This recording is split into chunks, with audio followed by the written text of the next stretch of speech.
So, welcome to Beauty of Colors podcast, Adelaida. It's great to have you on the show. Thank you. Happy to be here. So, Adelaida, tell us about you and what is your story? Ooh, where to start? I am Colombian. I've lived in the States or outside of Colombia for about 20 years. When I was 17, I started my first company, and that one was on Shark Tank. We got Mark Cuban and Barbara Corcoran to invest in us. So it opened a lot of doors for me. And I was lucky that I had a business partner that pushed me way outside of my comfort zone. And so, being so young, I was very ignorant about a lot of things. So, I didn't even notice I was, a woman in the business world or anything like that. And then after that, we outgrew the facility we were in. So, it was just sitting there empty, and I told my business partner, hey, let me try and do a dog hotel there.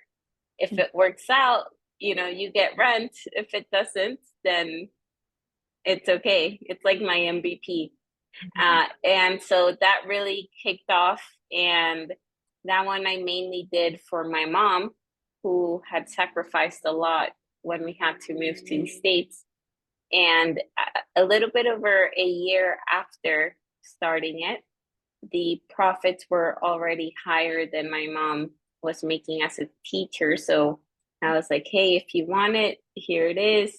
It's fully as automated as a dog hotel can get with the systems and everything. And so it was like first dream check, help my mom out. And around that time, it was the first time also that I was driving to the hotel one morning, and I had like a tear fall down, and I'm like, what's going on? I'm the happiest human in the world. Like, this is what? So I went to get therapy, and that's when I decided give it to my mom, do all of these things. But also there was a local company that sold dog carriers, and I met him at a dog event, and I told him, hey, I love helping entrepreneurs. If you want to put the carriers in the hotel, go ahead. I won't take commission. If nothing happens, nothing happens. So obviously he was very excited. He dropped them off, and he started talking to me about them, and he said he had like 2 patents on them and things, and I was like, what?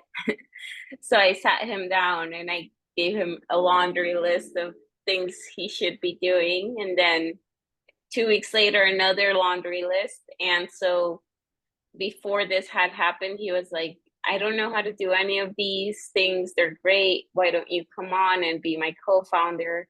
And so that day I called him and I'm like, hey, I'm going to Paris tomorrow, so no.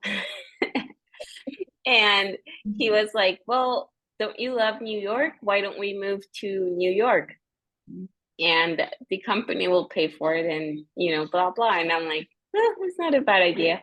So I joined that as my third startup.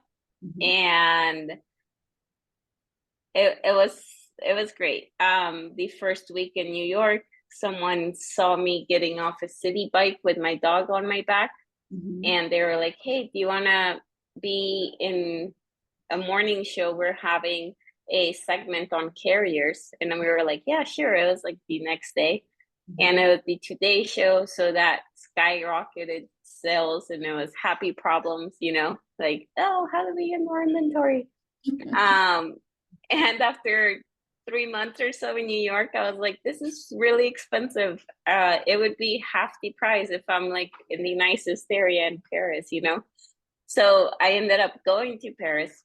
And about a month or 2 into being there, my best friend came to visit, and I realized, like, wow, other than the 4 blocks I walk my dog, I don't know Paris, And I was working until I saw the sunrise. I just was total workaholic mode.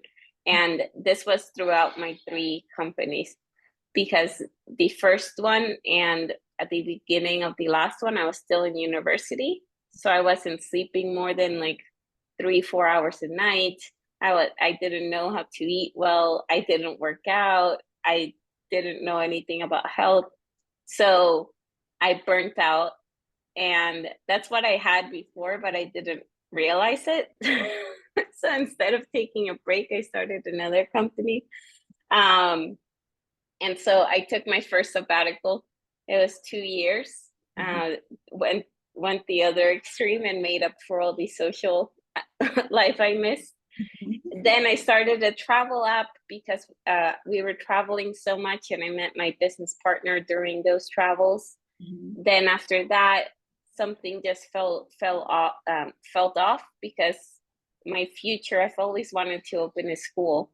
And so I told my business partner, like, hey, I don't know, I feel like I'm not doing something aligned to my future. So I took another sabbatical, fully focused on education, did a program at UC Berkeley, worked at the largest Montessori network in the world, so I could take the classes that they had and go to schools and things, and volunteered at a nonprofit, did all of these things.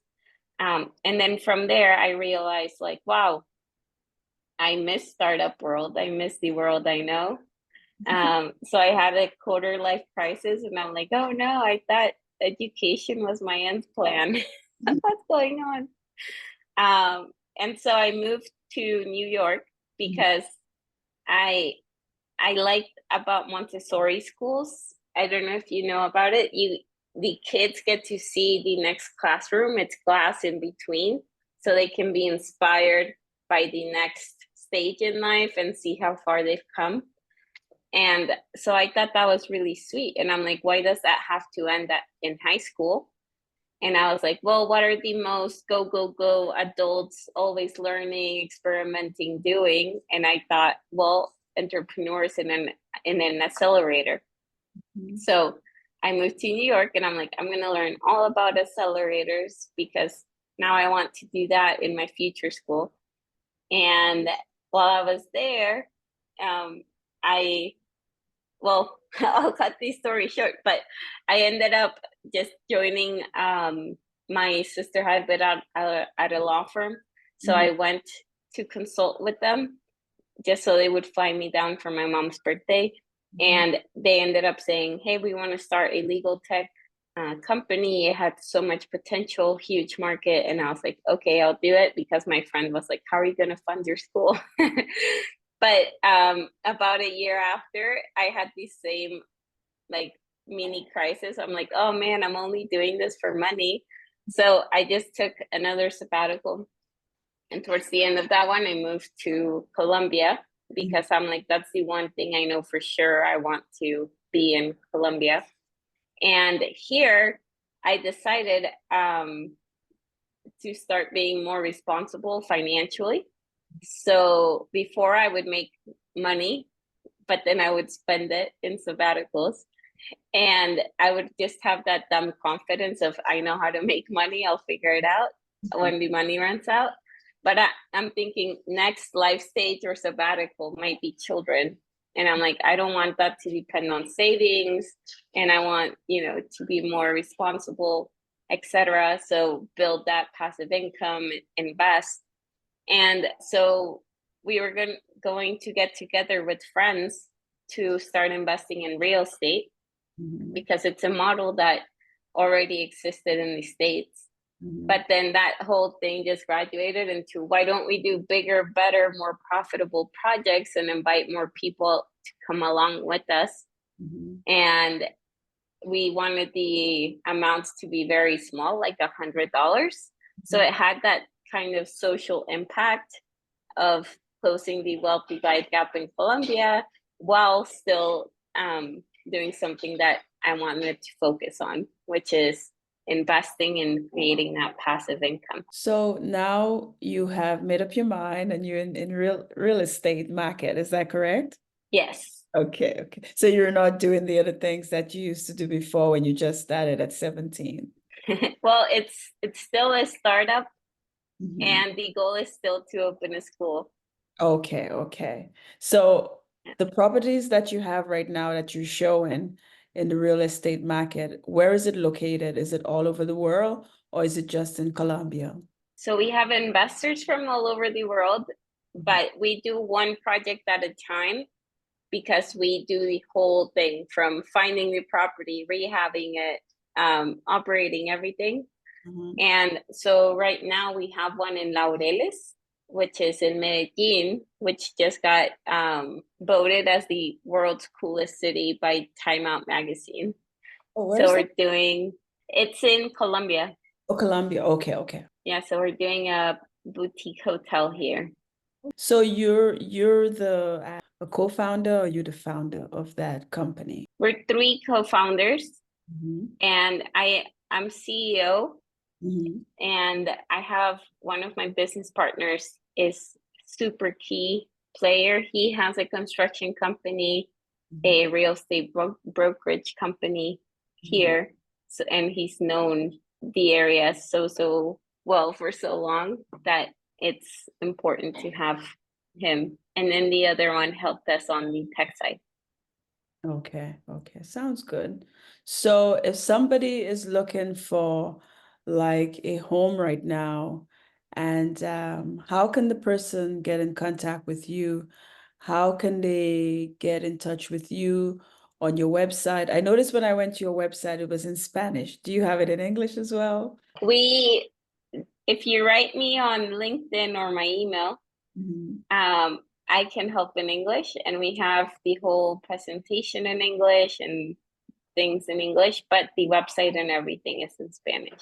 So the clients could get in touch with you through your website or through LinkedIn. Yes. Okay. So do you have any last words for the listeners about getting into the real estate business and being successful at the same time? I think in any business, a key thing in real estate, everything is location, location, location. I think in life and business, everything is people, people, people. So if you're starting out, and sure, I knew some things, but it hadn't been my world full time for many years. So it's like find someone that knows their stuff, because I can promise you I would have bought the wrong property if it wasn't for my business partner, because he noticed so many things I had no idea. They built the third floor illegally. There's no airways here, and we would have to take off this whole wall, and it's going to cost 3 times as much. There's humidity here. All these things that I'm like, huh? Or like this house is built in a certain year, so the walls are like this thick, and it would cost a fortune to remodel. Things like those. So it's just good to have someone that is an expert, because I'm I'm very good at certain things, but not everything. And it's good to know your strengths and weaknesses, and hopefully find the right person to match you, and make sure you have, the basis really solid. So like shared values and vision and things like those. So, Adelina, what an accomplishment. You left Colombia at 17. You've been to Paris. You've opened a couple of businesses. And now you're back in Colombia and you're doing something that you love, which is nice. Um, Adelina, thank you for being on Beauty of Colors podcast. Thank you. Really enjoyed it.